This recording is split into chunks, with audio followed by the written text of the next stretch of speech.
कोई अच्छे माँ बाप अगर होंगे तो दूसरे भाई का विरोध सिखाएंगे या उसके साथ में जीना सिखाएंगे? अगर ये देश हमारी माँ है तो हमें सब लोगों के साथ में जीना सिखाएगी या नफरत सिखाएगी? जो हमको ऐसा जीना नहीं सिखाएंगे, नफरत सिखा रहे, वो हमारे भाई है या दुश्मन? तो दुश्मनों को पहचानोगे नहीं तो स्वस्थ कैसे जियोगे? तीसरा है धर्म का, मैंने बता दिया। अभी हमारे भाई खड़े हो गए थे, हम मुंबई में आएंगे, मुंबई हमारी है, बिल्कुल आइए, मगर कश्मीर कश्मीरियों का पहला है या हमारे बाप का है?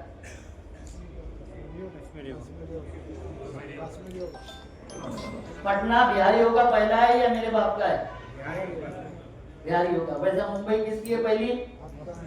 मुंबई वालों की। महाराष्ट्र की नहीं बोल रहा हूँ, मुंबई वालों की।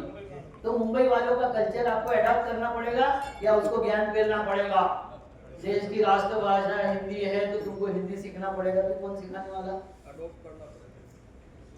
जहाँ रहते हो वहाँ का कल्चर अडॉप्ट। मैं किसी के घर में गया, मेहमान विशाल भाऊ के यहाँ रहने गया, मेरी आदत है 9 बजे सुबह उठने की, और उसके घर में सब 5 बजे उठ जाते हैं। एक दिन सह लेगा, 2 दिन सह लेगा, तीसरे दिन क्या करेगा वो? कहाँ नींद खराब कर रहा भैया, उठ जा।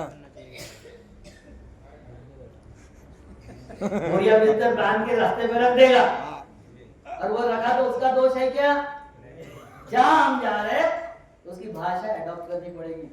मैं कंबोडिया गया था, मैं थाईलैंड गया था, मैं वियतनाम गया था, उनको अगर बोलते कि राष्ट्र भाषा है मेरी हिंदी, तुमको भी हिंदी बोलना पड़ेगा, मुझे मारते कि छोड़ देते? जहाँ जा रहे हो वहाँ का सम्मान करना चाहिए। जनता मोर्चा हर एक स्थल निवासी, हर एक भाषा का निवासी, हर एक जगह की संस्कृति और सभ्यता का सम्मान करेगा, अपनी बात थोपने का काम नहीं करेगा। यही राष्ट्र निर्माण होगा कि नहीं होगा? नफरत से राष्ट्र निर्माण होगा नहीं, कि दूसरे को एक्सेप्ट करने से, गले लगाने से राष्ट्र निर्माण होगा? सिंपल बात है। भाषा ये विवाद का विषय या संवाद का विषय है? राज्य ये एडमिनिस्ट्रेशन के विषय है या विवाद का विषय है? प्रशासन के विषय। राज्य इसलिए बनाए कि प्रशासन सुचारू रूप से चल सके, वहां के लोगों की सुविधा वहां के लोग पूरा कर सके, इसलिए बनाए ना। धर्म आत्मोन्नति का विषय है कि दूसरे धर्मों के साथ नफरत का विषय है? तो हम तो नफरत सीख गए भाई,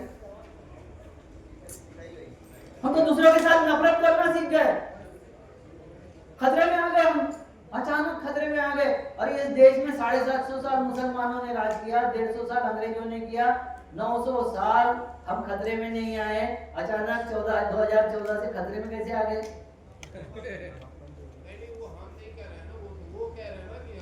हम भी उसी में हैं, हम भी उसी में हैं, हम भी दाढ़ी और मूंछ रखते हैं। हम तुरंत उनको बता देते कि देखो हम दाढ़ी रखते हैं, वो मूंछ कटवा लेते हैं। मूंछ इसलिए कटवाते हैं कि वहां बालू है, बालू का पानी अगर पेट में गया तो अल्सर और कैंसर होता है। तो मूंछ का पानी, बाल का पानी मुंह में नहीं जाना चाहिए, इसलिए वो मूंछ कटवाते हैं। यहाँ के कटवा रहे, ये गलत बात है, इसमें कोई प्रूफ नहीं है, कोई तर्क नहीं है, मगर कटवा रहे। उनके कटवाने का उद्देश्य अलग था। चाहे सरदार हो चाहे हिंदू हो, बाल बड़े रखता था, दाढ़ी बड़ी रखती थी, क्योंकि तलवार से लड़ाई होती थी। गर्दन पे अगर तलवार पड़ जाए, एक हाथ में गर्दन साफ न हो जाए, इसलिए बाल बड़े रखते थे और दाढ़ी रखते थे। अब कोई मतलब है? मगर हमारा चल रहा है और उसको लेके झगड़े चल रहे। हर एक की फैशन करने का उसको अधिकार है। मैं मूंछ रखता हूँ, मुझे अच्छी लगती है, रखता हूँ।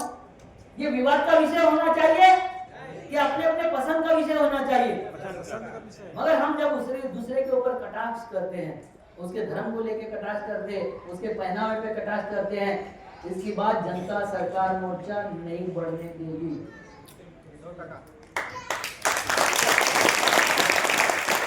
हम उसके बीच में राष्ट्रीयता हमारी लेकर खड़े होंगे कि झगड़े लगाना, विवाद पैदा करना, बनावटी विषय ये हमारे विषय नहीं है। हमारे बच्चों के बेहतरी के लिए जो विषय है, हमारी स्वास्थ्य हो, शिक्षा हो, हमारा धर्म भी हो, जो हमारी आत्मोन्नति के लिए हम एक्सेप्ट करते हैं, वो हमारे विषय होंगे, विवाद के विषय हमारे विषय नहीं होंगे। हमारे देश में, ये महाराष्ट्र की बात बताता हूं, 1947 में हमारे देश महाराष्ट्र में 1 क्विंटल कपास बेचने पर 36 ग्राम सोना आता था। कितना? 36 ग्राम बराबर। 1975 में 1 क्विंटल कपास बेचने से 18 ग्राम सोना आता था। कितना? 18। और आज 1 क्विंटल कपास बेचने से आधा ग्राम सोना भी नहीं आता है। कितना? 7,000 रुपए कर दिए। 36 नहीं 72 गुना जिस किसानों की लूट हो गई होगी, उसके बारे में राजनीति में एक शब्द की चर्चा नहीं होती है। उसके गंदुम पर चर्चा नहीं होती है, इसके चावल पर चर्चा नहीं होती है, उसके खेती पर चर्चा नहीं होती है, उसके बच्चे की जो शिक्षा हो रही है, 80,000 स्कूल बंद कर दिए, कोई चर्चा नहीं है। 25 लाख करोड़ रुपए उद्योगपतियों के माफ कर रहे।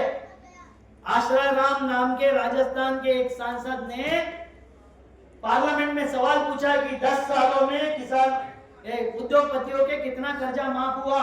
निर्मला सीतारमण का बयान है 25 लाख करोड़ रुपया। हमारे यहाँ किसान जनधन योजना, मान योजना, किसान सम्मान निधि 10 करोड़ अकाउंट में जाता। हर अकाउंट में अगर 25 लाख करोड़ चला जाता, हर किसान 2.5 करोड़ का मालिक होता। कितने? और 2.5 करोड़ उसके जेब में आता तो मार्केट में जूता लेना पहुंचता, बेल्ट लेने पहुंचता, कपड़े लेने पहुंचता, मार्केट को घूम आता कि नहीं आता? उन चोरों को दे दिया पैसा जिन्होंने ले जाके सारा का सारा पैसा फॉरेन में स्टॉक कर दिया। ये देश की लूट हो रही है, एक भी राजनीतिक पार्टी उस पर सवाल नहीं कर रही है। जनता सरकार मोर्चा इन बातों पर सवाल करेगी।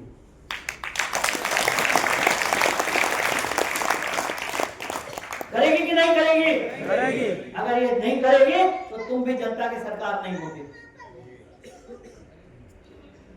हमारे मुद्दों पर सवाल होना चाहिए। आप मुझे बताइए कि 12वीं तक सरकारी स्कूल बंद होने चाहिए क्योंकि टीचर पढ़ाते नहीं। क्या बोलते हैं? प्राइवेट स्कूल अच्छे होते हैं, यही बताते ना। और जैसे ही 12वीं पास हो जाता बच्चा, इंजीनियरिंग कॉलेज गवर्नमेंट का चाहिए, मेडिकल कॉलेज गवर्नमेंट का चाहिए, लॉ कॉलेज गवर्नमेंट का चाहिए, टेक्निकल कॉलेज गवर्नमेंट का चाहिए। क्या अचानक पर लग गए? अब तक सरकारी सहारा गड्ढम गढ़ था, अब सरकारी अच्छा कैसे हो गया? तुम्हारा बच्चा 12वीं तक ना पढ़े, तुम्हारा बच्चा शिक्षा हासिल न करे, तुम्हारा बच्चा शिक्षा हासिल करके सरकार से, नेताओं से, जनप्रतिनिधियों से सवाल न पूछे, उसको देश और दुनिया की समझ ना हो, वो डोनाल्ड ट्रम्प जैसा बना रहे जिसको राष्ट्रपति की शपथ लेने के बाद पता चला कि भारत नाम का भी देश है। ये हम कहना चाहते हैं। टीचर को सैलरी कौन देता है? सरकार ही तो देती है। किसको? टीचर को, जो ये बोल रहे हैं कि टीचर नहीं पढ़ाता। अब तो सरकार सैलरी देना बंद कर दी है मैडम। 10 साल से कटौती जो शुरू कर दिया, जैसे इंश्योरेंस का प्राइवेटाइजेशन हो गया, हम चुप रह गए। वैसे टीचर ये जो वर्दा है यहाँ की प्राइमरी टीचरों का मैं संरक्षक रहा हूँ, मगर मैं टीचरों को सवाल पूछा था कि जहाँ 4,000-5,000 रुपए पेमेंट मिलता है वहां मैं डोनेशन देके मेरा बच्चा पढ़ाता हूँ, और जहाँ 40-50,000 70,000 पेमेंट मिलता है वहां मेरा बच्चा डालने को तैयार नहीं हूँ। वो टीचर भी अपने स्कूल में अपना बच्चा डालने को तैयार नहीं है। इसके ऊपर अगर आप चिंतन नहीं करोगे तो आपकी सबकी नौकरी जाएगी, समाज का सारा बेड़ा गर्क। चिंतन सबको करना पड़ेगा। सरकार देती है वहां, उसका बाप का पैसा नहीं है, हमारा पैसा है, हमारा आपका पैसा है। बच्चों को 1 से 8 तक पास करना, उसका फाउंडेशन ही खत्म करना। भाई प्राइवेट स्कूलों में भी वही होता है, ये गलतफहमी है कि वहाँ ज़्यादा पढ़ाई होती है, वाला विषय है। देखो वो कर रहे थे तो हम क्या कर रहे थे? हम ताली पीट रहे थे ना। हम क्या कर रहे थे भाई? आपको 73 अमेंडमेंट 73 और अमेंडमेंट मिला। कितने गांव के सरपंचों ने ग्राम सभाएं बनाई हैं? कितने गांव के सरपंचों ने 29 कमेटियां, जो शिक्षा कमेटी, स्वास्थ्य कमेटी, ग्राम सुधार कमेटी से राष्ट्र स्वास्थ्य, ये सारी कमेटियां 29 कमेटियां बनाने का अधिकार है ग्राम सभा को। कितने लोगों ने बनाया? जानकारी नहीं ना। तो किसी कानून में हमारे यहाँ कानून की जानकारी नहीं थी, इसलिए कोई बेल आउट नहीं होता है। मुझे तो हत्या करना अपराध है यही पता नहीं था, मैंने इसलिए हत्या कर दी, कोर्ट छोड़ देगा? तो ये आप अभी क्या बोल रहे हो? अभी क्या बोला एक स्वर में आपने? तो क्या बेल आउट कर दे? छोड़ दे? जानकारी नहीं थी वो उनका दोष है। भाई चिंतन करो यार, सोचो, जो कुछ हो रहा है उसको सोचो। देखो, व्यवस्था 5 चीजों से खड़ी होती है: नेता, नीति, नियम, नियत और नियति। नियति मतलब वक्त। पहला कौन? नेता। नीति, नियम, नियत और नियति।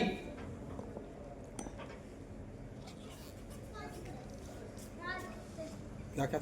नेता आपको क्या सर? नेता, नेता, नीति, नीति, नियम, नियत नियत। और नियति। नेता की समझ आपको बताया मैंने, कौन है नेता? जो पुरोगामी हो, जो आगे का दिखाए, जिसको भविष्य देखने का, जिसके पास हुनर हो, जो उन्नति के मार्ग पर या अधोगति के मार्ग पर आपको ले जाने की क्षमता रखता हो, जो सच बोलने की क्षमता रखता हो, जो आपका अच्छा होगा इसलिए सोचता हो, जो आपको अच्छा लगता है इसलिए नहीं सोचता है। नेता का क्या है परिभाषा? आपको अच्छा लगे ये नहीं सोचना है, जो आपके लिए अच्छा हो वही सोचना है, जो आपके लिए अच्छा हो। दवा कितनी भी कड़वी हो, माँ आप नाक दबा के पिला देती है, क्योंकि वो आपके नेता है। वो ये नहीं सोचते कि ये कड़वी दवा पिलाने से ये गाली बकेगा या ये बाद में कुछ बोलेगा, मुझे मेरे से चिढ़ जाएगा। सोचती है क्या? वो क्या करती है?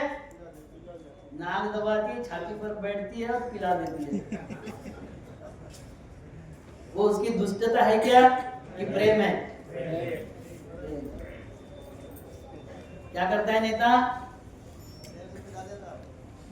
आपके लिए उन्नत सोचता है, अच्छे तरीके से सोचता है, आपका भविष्य देखता है और भविष्य आपके गले उतारता है कि ये ठीक है तुम्हारे लिए, तुम जो सोच रहे हो मीठा मीठा गप गप, और कड़वा लगा तो तू नहीं चलेगा।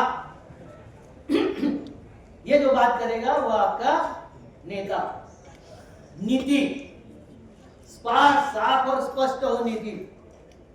ये मेरा अपना है, मेरा तो रिश्ते में आता है, इसके पास पैसे ज्यादा है, ये ज्यादा पढ़ा लिखा है, ये मेरे बहुत करीब रहा है, ये मेरे 20 साल का दोस्त है, ये मेरा 50 साल का दोस्त है।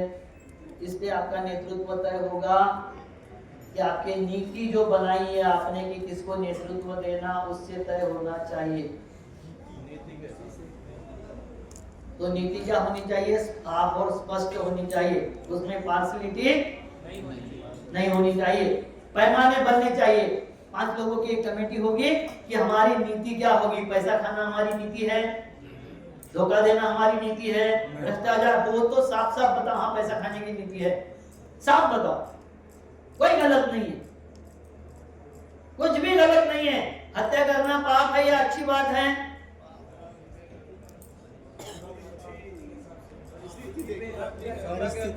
परिस्थिति की व्याख्या करने वाले आप कौन हो?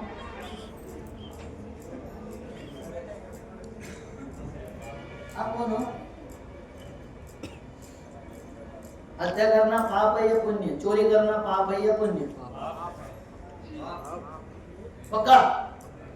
मुकर तो नहीं जाओगे ना? पक्का। एक आदमी अविनाश काकड़े ने आवेश में आके किसी की हत्या कर दी। अविनाश काकड़े ने आवेश में आके किसी की हत्या कर ली, ऐसा समझ लो। नहीं बोलना चाहिए लाइव टीवी में, ठीक है? मगर कर दी, गलती हो गई हमसे। फिर क्या करूं? आवेश में बोला जाता है कि आदमी पागल होता है, हाथनार होता है। तो मैंने पागलपन में वो काम किया है। अब एक जज बैठेगा, एक सरकारी वकील, एक मेरा वकील, 2 गवाह होंगे और 5 जन मिलके मुझे फांसी पे टांग देंगे। नहीं हाँ हाँ सही सही 5 लोग मिलके फांसी पे टांग देंगे। मैंने तो आवेश में कर दिया, वो भी तो हत्या हो गई। आपको टांग दिया वो भी तो हत्या हो गई। परिस्थिति मेरे लायक नहीं थी या मुझे परिस्थिति की समझ नहीं थी।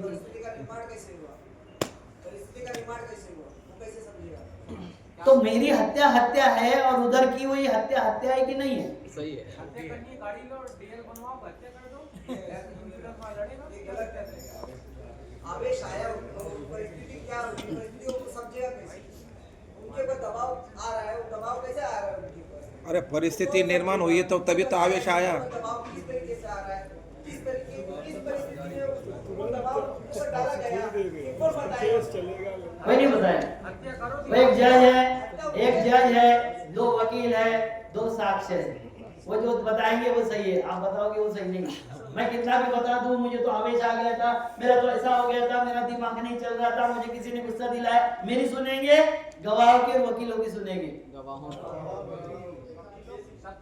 और मुझे फिर शांति से फांसी पे टांग देंगे। हत्या अच्छी है बुरी? तो वो ये व्यवस्था भी अपने लिए नहीं बनाई ना, वो उनके लिए बनाई हुई है। चोरी, अमेरिका ने एटम बम कहां गिराया था? ठीक है, और ये रशिया को लगा कि 1 पोल देश दुनिया हो जाएगी, 1 पोल में हो जाएगी। उन्होंने अमेरिकन साइंटिस्ट को बोला कि न्यूक्लियर का टेक्नोलॉजी कम्युनिज्म के लिए चुरा के मुझे दे दो। तीसरे महीने में रशिया ने भी विस्फोट कर लिया, क्योंकि अमेरिकन विस्फोट की टेक्नोलॉजी रशिया ने चुरा लिया। अपराध था, पाप था। घर में ताला जो लगता है वो चोरों के लिए निमंत्रण होता है, सज्जन आदमी के लिए होता है कि नियत ना डूब जाए। सही है गलत? चोरों के लिए तो निमंत्रण है, घर में कोई नहीं है, 15 दिन से ताला लटक रहा है, मतलब पूरा घर आराम से, मगर कोई सज्जन आके उठा के ले जाए कुछ, इसलिए ताला टांगते हैं ना घर में। वैसा समाज के स्थापित लोगों ने परिस्थिति को अपनी तरफ ढालने का प्रयास किया है, वो ना ढाल सके, इसलिए जनता सरकार मोर्चा का नीति क्लियर होनी चाहिए। इतना बताने का मतलब क्या है? नीतियां स्पष्ट होनी चाहिए। जो भी बैठेगा नीति में, अपना पराया मेरा है, रिश्तेदार है, ये समझ के नीतियां मोड़ी नहीं जा सकती। नीतियां मोड़ने की जो भी होगी पैमाने, वो अलग होंगे, मानवीय पैमाने होंगे, अपने पराये के माध्यम से नहीं होंगे। नेता हो गया, नीति हो गया, नियम सबके लिए समान होंगे या मेरे लिए अलग और आपके लिए अलग होंगे? तो नियम ढाले जाएंगे। क्या किया जाएगा? नीलम ढाले जाएंगे। वो नियम आपके सर्वसम्मति से होंगे, उसमें सारे धर्म, सारे जातियां, सारी भाषाएं, सारे लोगों के सहमति से नियम बनेंगे, और वो सारे नियम सबको मानना पड़ेगा। फिर ये नहीं चलेगा कि वहां उनके लोग ज्यादा थे, उन्होंने तय कर लिए नियम, वहां अपने आपका डिसीडेंट नोट करना है। और अगर नियम बनाते वक्त 51% लोगों ने उस नियम को अगर मान लिया, तो उन 50 को मानना वो नहीं चलेगा कि उन्होंने बना लिया। तुम वहां घास छील रहे थे, काहे के लिए गए थे? उन 50 लोगों ने कन्विंस करने की क्षमता रखनी चाहिए कि नहीं रखनी चाहिए? उसके बाद में कोई विस्फोट, कोई घातक कार्रवाई अगर कोई अपना पाक्षी का, अपने पार्टी का, जनता सरकार मोर्चा का करता है, वो हमारा आदमी हो नहीं सकता। क्लियर? तो हमको क्या क्या करना है ये नोट डाउन कर रहे हैं कि नहीं? ये सारे विषयों पर चर्चा करनी है, उसके सूत्र बनाने हैं और उसके लिए काम करना है। दूसरे को गाली देके, ये मेरी बात को गाली दे दी, आप मुझे वोट दे दो। अरे माँ को गाली दिया, बुरा किया यार, मगर गाली देने वालों को तूने टिकट दे दिया। ऐसे रहेंगे हमारे नियम? नहीं रहेंगे ना? गाली देने वाला कोई भी हो, इसको टिकट मिलेगा क्या? मगर तेरी कमी से मेरी कमी उजली कैसी करते करते रहोगे तो फिर जनता सरकार मोर्चा और बाकी लोगों में क्या फर्क है? तो आपको एक मत से निर्णय लेना पड़ेगा कि हमारे जो नियम है उस नियम के हम बांधे हुए लोग हैं। मान्य है? बजाओ ताली अगर नियम मान्य है। और नियम कोई धर्म से, कोई भगवान से, कोई बहुत बड़े आदमी से, किसी ग्रंथ से नहीं आएंगे, आपके बीच में से आएंगे, आपके मानवीय संवेदना से बनेंगे, मानवीय अधिकारों के लिए बने हुए नियम जनता सरकार मोर्चा को मान्य होंगे। बिल्कुल होंगे कि नहीं? यस। ठीक। नियत पार्टी खड़े करने की आपकी सबकी नियत क्या है?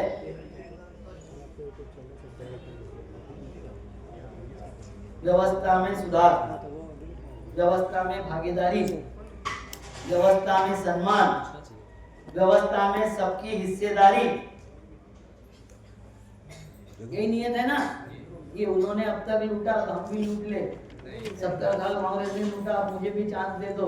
बिल्कुल वही बात ही थी, हम लोग समझ नहीं पाए।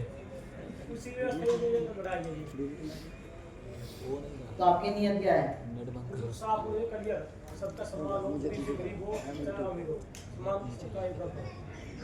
ठीक है। और उसके बाद भी नियत उचित हुआ। देखो हम लोग जो है ना, इस देश में 70% किसान हैं, इस देश में 80-85% कमेरा है, लुटेरों का राज है, बाहर से आके राज करते हैं। ये बोलने वाले आपके बीच में कितने? हाथ खड़े करो। सभी है। अभी कोई बोल रहा था,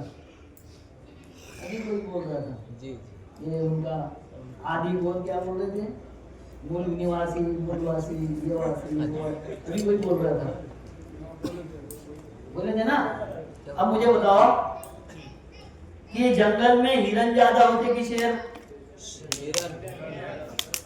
खरगोश ज्यादा होती है या शेर? सुअर ज्यादा होती है या शेर? राज किसका होता है? तो निसर्ग का, नेचर का नियम है कि संख्या से राज नहीं होता।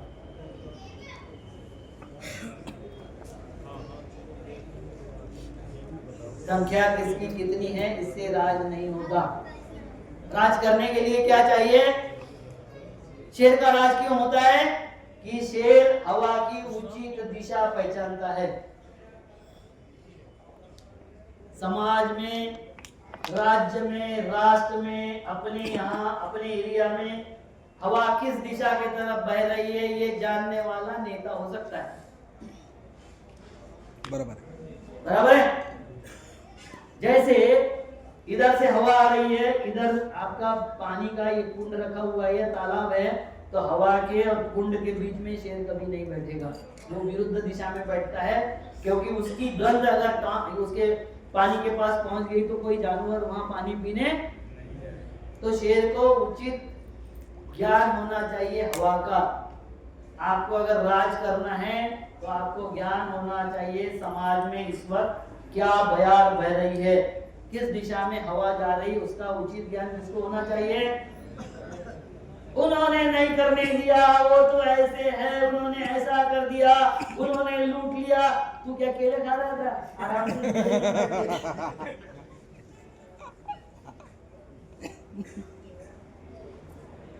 कर क्या रहा था तू? शेर हवा की दिशा पहचानता है। शेर अपनी ताकत को पहचानता है। 2.5 छलांग में अगर उसने खरगोश को नहीं पकड़ा तो उसके बाद में खरगोश का भी शिकार शेर नहीं कर सकता, मान में घुस जाता है। ठीक है। सुअर भी मान में घुस जाता है, खरगोश भी घुस जाता है। पहला क्या पहचानना है? हवा की दिशा। दूसरा अपनी शक्ति। आपकी शक्ति कहाँ है बताओ?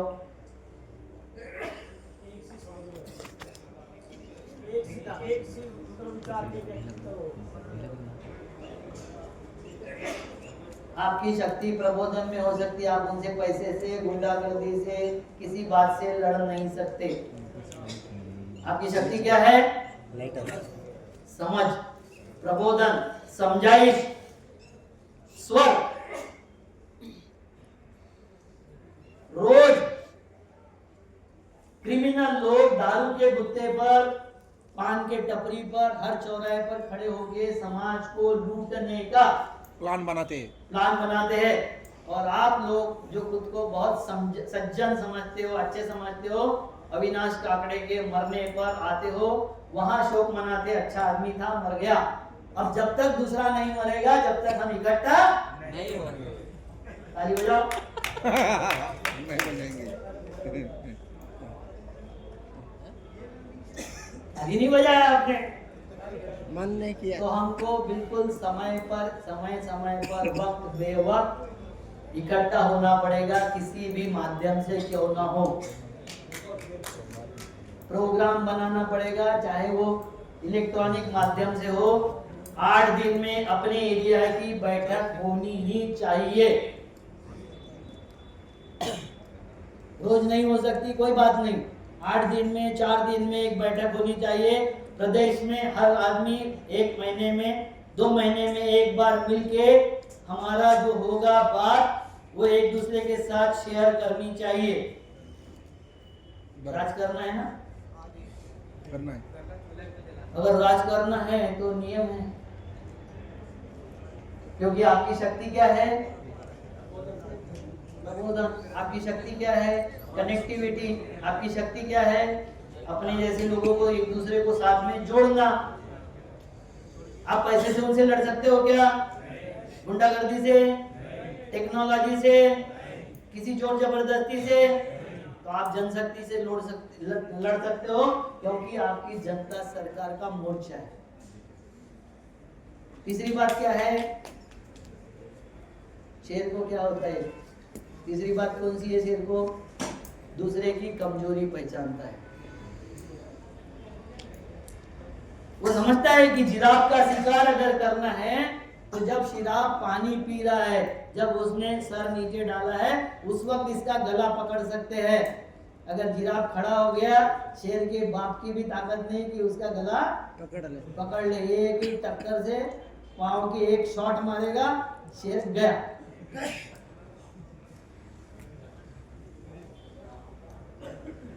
सही है? और उसके बाद में चौथी और अंतिम ताकत है शेर की, कि उचित अवसर का चयन करता है।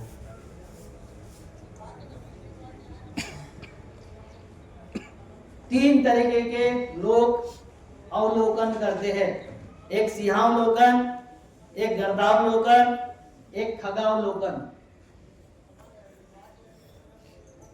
सिंहावलोकन का मतलब क्या है, गर्दावलोकन का क्या है, और खगावलोकन का क्या है? कोई बता सकता है? बताइए।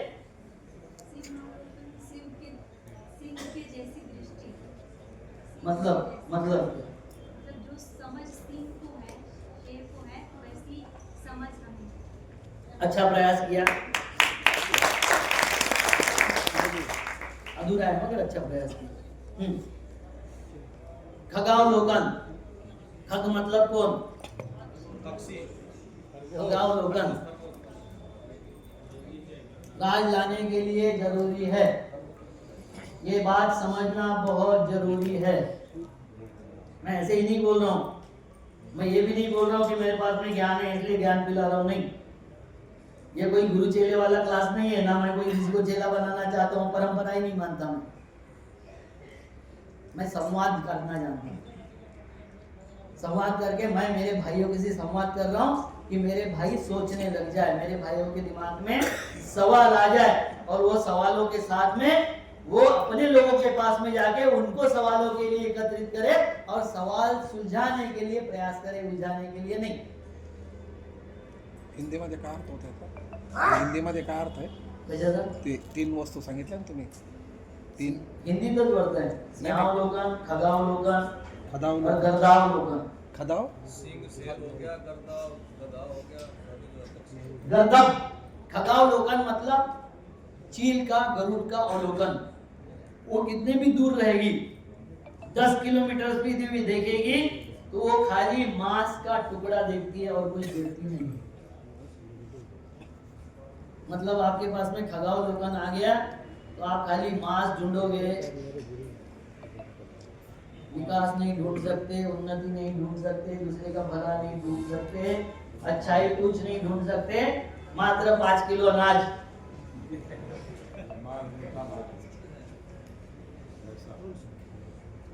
वो जिंदा मांस रहे या मरा रहे, इसके एक्सरे की आंखों से उसको लाल लाल वाला दिखता है, वो तुरंत आके ऊपर से अटैक करती है और उसको उठा लेती है, वो खगावलोकन।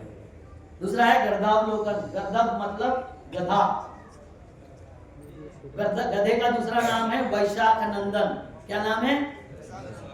वैशाख नंदन। वैशाख का महीना मतलब बहुत धूप होती है, कड़कड़ी धूप होती है, कहीं हरियाली नहीं होती है, और उस वक्त अकेला प्राणी है सृष्टि का जो मोटा हो जाता है। अकेला प्राणी है, बाकी सारे जानवर गाय, भैंस, बैल, घोड़ा ये सब दुबले होते जाते हैं, और वो अकेला है मोटा होते जाता है, क्योंकि जो चरता है और पीछे मुड़ के देखता है उसको दिखता है सब साफ हो गया, उसको लगता है मैंने खा लिया। उस संतुष्टि में मोटा होते जाता है, जैसे भक्त हो रहे अभी।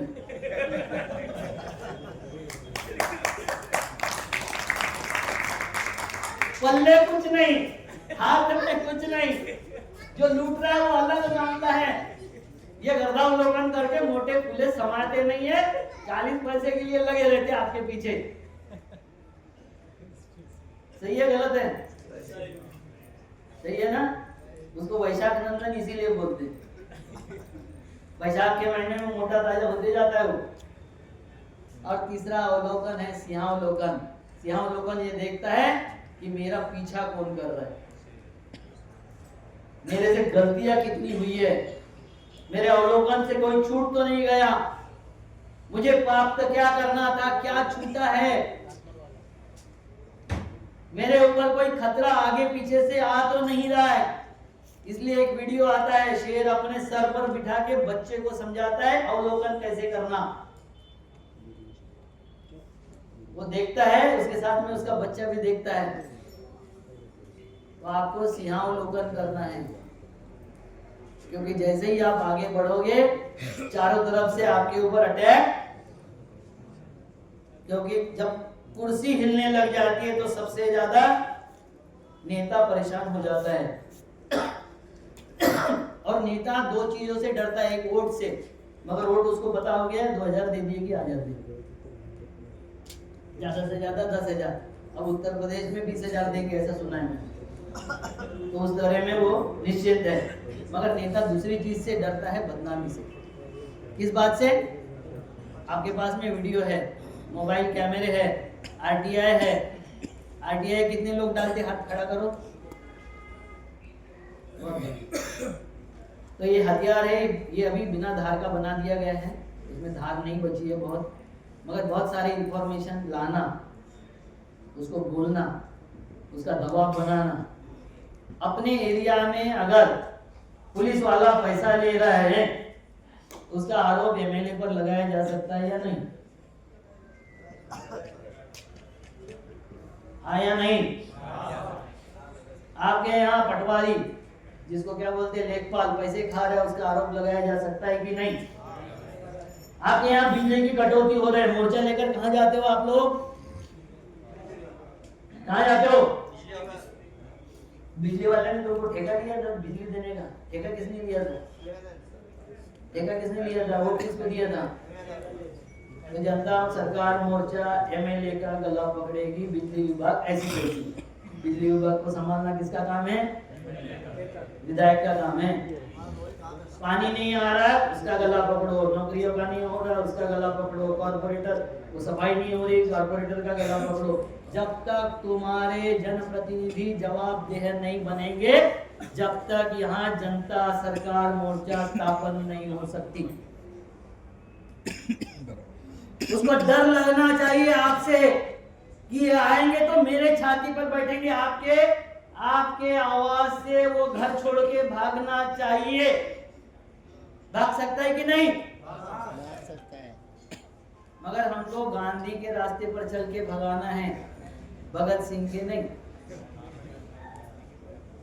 क्योंकि हिंसक आंदोलन 1 घंटे में कुचला जा सकता है दुनिया का बड़े से बड़ा, और शांतिपूर्ण आंदोलनों में 1 साल चलता है, माफी मांग के नॉन बायोलॉजिकल खड़ा होता है कि मेरे से गलती हो गई, किसान कानून वापस ले रहा हूं।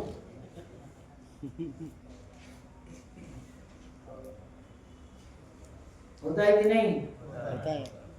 क्या करोगे? दोनों करना पड़ेगा साहब। अब भगत सिंह बन जाओ।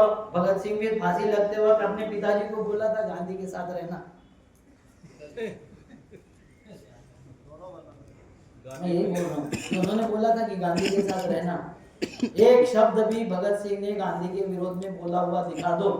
और मैंने अभी लिखा हूँ कि गांधी को पुलिस थाने से छुड़ाने के लिए गोडसे, गोलवलकर, हेडगेवार, वो क्या नाम है उसका, पप्पू गोलवलकर, सावरकर, ये पुलिस थाने में धरने देकर बैठे थे, धरना प्रदर्शन लेके बैठे थे ना। ये बोलते कि गांधी ने तो कुछ नहीं किया, ये धरना लेके बैठे थे क्या? इन्होंने तो सवाल भी नहीं किया, वंदे मातरम भी नहीं बोला, भारत माता की जय भी नहीं बोला, जय हिंद भी नहीं बोला, किसी क्रांतिकारी के लिए कभी कुछ नहीं बोला। सवाल पूछते गांधी से, ये मुसलमानों का उसमें दोष है।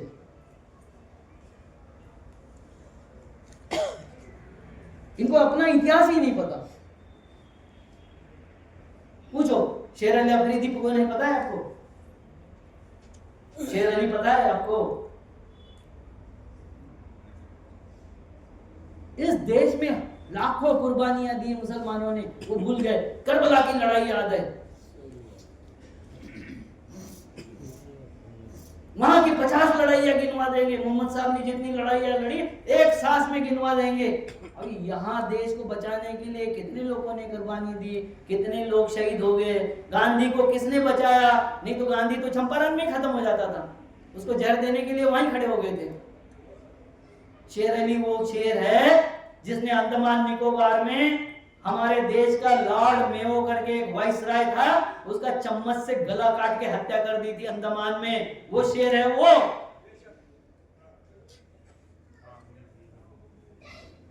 वो नकली बनता है स्वातंत्रवीर, और तुम्हारा असली जो है उसको तुम भूल गए हो। कैसे करोगे? इस देश में हिस्सेदारी कैसे मांगोगे? ऐसा उत्तर प्रदेश में एक गांव नहीं मिला जहां सैकड़ों लोगों ने कुर्बानियां नहीं दी। इंडिया गेट पर जो करीबन 72,000 नाम है, उसमें 50,000 से ज्यादा नाम मुसलमानों के हैं। अगर तुम बताओगे नहीं तो तुमको तो कोई भी ब्रांड कर देगा गद्दार। इस देश में 4,000 केसेस हुई है। इस देश के सिगरेट बेचने की 90% केसेस हिंदुओं पर है। कौन बोलेगा? जनसंख्या बढ़ाने की बात करते हैं, हमारे 4 और तुम्हारे 40। इस देश में कश्मीर के बाद में अकेला राज्य है जहां सबसे ज्यादा मुसलमान है। उस राज्य का नाम है केरला, और वहां जनसंख्या वृद्धि दर है 1.7। 2.1 रहा तो बढ़ता है, वहां जनसंख्या कम हो रही। मुसलमान अगर जनसंख्या बढ़ाते तो 27% वहां मुसलमान है। जनसंख्या बढ़नी चाहिए थी कि नहीं? क्यों नहीं बढ़ती? क्योंकि मुसलमान हिंदू नहीं जनसंख्या बढ़ाते। बेरोजगारी, असुरक्षा, बहुत सारे मैटर्स उसके बारे में आते हैं, उसके बारे में हम कभी नहीं सोचेंगे, कभी सवाल नहीं करेंगे। उन गधों ने बता दिया, हम मान लेंगे हाँ मुसलमान 40 बच्चे पैदा करते हैं। मुसलमान महिलाओं का जितना सम्मान करते उतना हिंदू नहीं करता।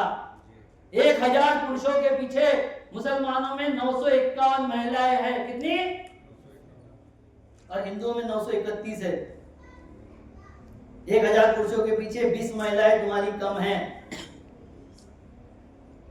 और मुसलमान अगर 4 बीबियां करता है तो ऐसे 49 को पहली बीबी नहीं मिलती है। कौन देता है उसको दूसरी बीबी, तीसरी बीबी, चौथी बीबी? नारंगी देते हैं। कौन देते हैं? ये किसको पूछना चाहिए था? हिंदुओं को पूछना चाहिए था। मगर हम तो ताली पीटते, अब्दुल का ठीक हो गया, अबे अब्दुल का जो हो गया वो तो 50 रुपए में तुम्हारे मोटरसाइकिल का पंचर बना रहा था। अब तुम्हारी मोटरसाइकिल बिक गई, साइकिल का पंचर भी 50 रुपए में ही बनाता है, उसके बाप का कुछ नहीं गया। वो तो मेहनत करता था, मेहनत करता है, मेहनत करता रहेगा। वो पूरे जिंदगी में 1 से 17 काम छोड़ता है, नए काम ढूंढता है। तुम्हारा क्या होगा बताओ?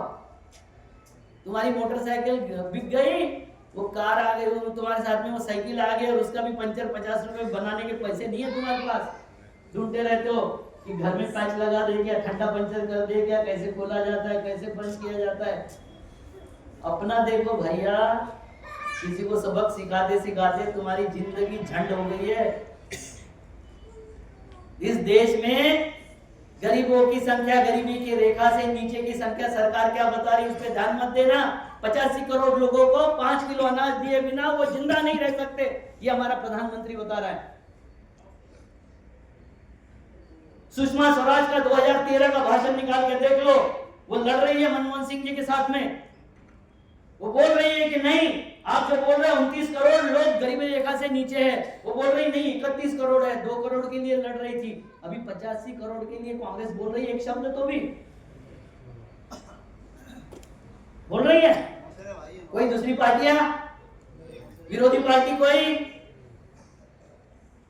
क्यों? क्योंकि कांग्रेस ने जितने नेता बनाए हुए सबके पांव किसी हाथी के पूंछ के नीचे दबे हुए। ED, CBI, ED, BD, CBI और कोई कोई सबके नीचे, हाथी के नीचे, क्योंकि ये भ्रष्टाचार जो किए थे उस पे पांव धर के बैठ गए। अब ना ये बोल रहे ना वो बोल रहे। जनता सरकार मोर्चा अगर बोलेगी तो जनता का आवाज बुलंद करेगी और जनता आपके साथ में खड़ी होगी, ये मुझे पूरा विश्वास है।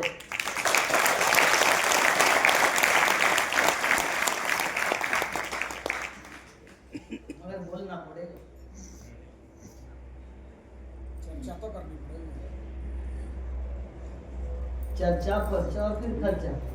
खर्चा जनता ही देगी। पहले चुनाव में कभी भी कैंडिडेट का पैसा नहीं लगता, दूसरे चुनाव में कैंडिडेट को ही पैसा लगता है, जनता नहीं देती, क्योंकि वो 5 साल अपनी ऐसी तैसी करवा चुका। अगर वो ढंग से करे तो हमारे यहाँ गणपत राव देशमुख, उसने 14 चुनाव लड़ा, कभी पैसा खर्चा नहीं किया और 14 चुनाव जीते हो, मरते तक एमएलए रहे।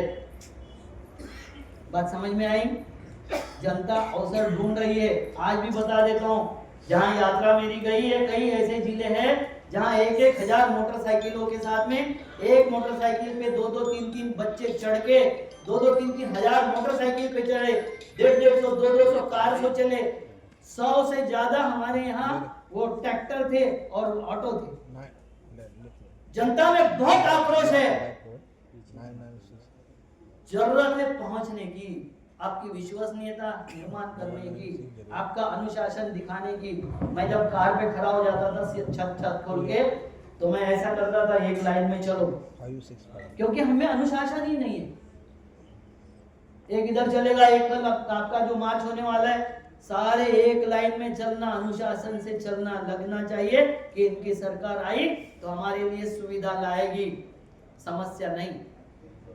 क्योंकि अनुशासन सुविधा देती है, अनुशासन नहीं है तो समस्या पैदा करती है।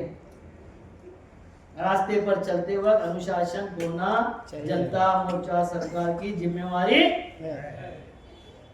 हर कार्यकर्ता को, हर नेता को ये समझ के रखना चाहिए कि मैं अनुशासित होगा, अनुशासित जो भी होगा उसके ऊपर कोई दूसरा शासन नहीं कर सकता। मेरा शब्द ध्यान में रखना, दिमाग में, कि जो अनुशासित होगा उसके ऊपर शासन नहीं किया जा सकता। जो अनुशासित नहीं होगा इसको कोई भी हाक लेगा गधे जैसा। समझ में आई बात? बंद कर दूं? नहीं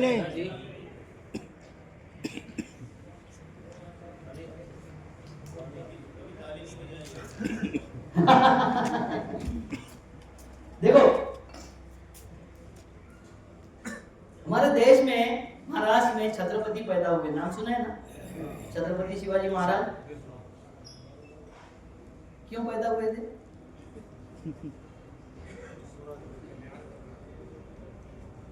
और कहाँ पैदा हो गए, कैसे पैदा हो गए? एक इंसिडेंस बताता हूँ आपको कि एक रांझा का पाटिल था गुज्जर। हमारे यहाँ ये जो मराठा कम्युनिटी है इसमें गुज्जर भी है, यादव भी है, कुर्मी भी है, कुशवाहा भी है। ये सारे कम्युनिटी का फेडरेशन ऑफ कास्ट है। Maratha is the federation of caste और Mavla is the federation of soldier. ये कोई जाति ना समझे। महाराष्ट्र में कोई वर्ण व्यवस्था नहीं है। महाराष्ट्र में ब्राह्मण छोड़ के ब्राह्मणेतर मूवमेंट थी। हमारे यहाँ कोई क्षत्रिय नहीं है, हमारे यहाँ कोई वैश्य नहीं है, हमारे यहाँ कोई शूद्र नहीं है। हाँ, अछूत वाला मामला कुछ था।